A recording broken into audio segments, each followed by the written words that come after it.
ಎಂಬ ಕಾರಣಕ್ಕಾಗಿ ಇವನನ್ನು ನಾವು ಆರಿಸಿಕೊಂಡೆವು. ಒಂದು ಬಾರಿ ಅವನ ಕೈಯಿಂದ ಇವ ಸತ್ತಿದ್ದಾನೆ.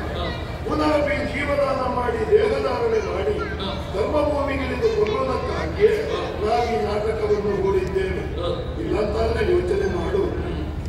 ನೀನು ಮುಟ್ಟಬಾರದು. ಯಾಕೆ ಗೊತ್ತಾ?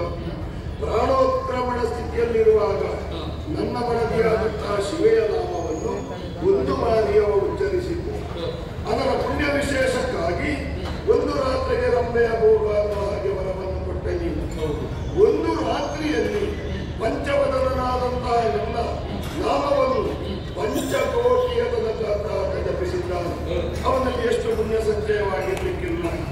ಆದ್ದರಿಂದ ಅಂತಹ ಪುಣ್ಯಾತ್ಮನನ್ನು ನೀನು ಸೆಳೆದೊಯ್ಯಬಾರದು ಅನ್ನೋ ಕಾರಣಕ್ಕೆ ಹೀಗೆ ಮಾಡಿದೆ. ನೀನೇನು ಬೇಸರಿಸಬೇಡ. ನಿನ್ನದಿದರಲ್ಲಿ ತಪ್ಪು ಇಲ್ಲ. ನಿನ್ನದಾದಂತಹ ಶೈಲಿಯನ್ನು ಸೇರಿಕೊ. ಒಳ್ಳೆಯ ಮಾತು. ನನಗೆ ಇದು ಮೊದಲಲ್ಲ, ಇದಕ್ಕಿಂತ ಬಾರಿ 2 ಸಲ ಆಯ್ತು ಹೀಗೆ ಅವಮಾನ. ದೇವರೇ, ಇನ್ನೂ ನನಗೆ ಈ ಹುದ್ದೆಯನ್ನು ಅಲಂಕರಿಸುವುದಕ್ಕೆ ಸಾಧ್ಯ ಇಲ್ಲ. ನನಗೆ ಈ ಉದ್ಯೋಗ ಬೇಡದೆ. ಅಯ್ಯೋ ಇರಬಾರದು. ಗಂಡನನಾದಂತಹ ನೀನು ದಂಡವನ್ನು ಕೆಳಗಿಳಿಸಿದೆ ಅಂತಾದ್ರೆ ನಿನಗೆ ಅಸ್ತಿತ್ವ ಇರುವುದಿಲ್ಲ. ನ್ಯಾಯ ಅನ್ಯಾಯವನ್ನು ವಿಮರ್ಶೆ ಮಾಡುವ ದಂಡವನ್ನು ಹಿಡಿದಂತಹ ನೀನು ಅದರಲ್ಲಿ ಅಳತೆ ಮಾಡಿ ಯಾರ ಪಾಪವೆಷ್ಟು ಪುಣ್ಯವೆಷ್ಟು ಇದನ್ನು ತಿಳಿದು ಶಿಕ್ಷೆಯನ್ನು ನೀಡಬೇಕಾದವ.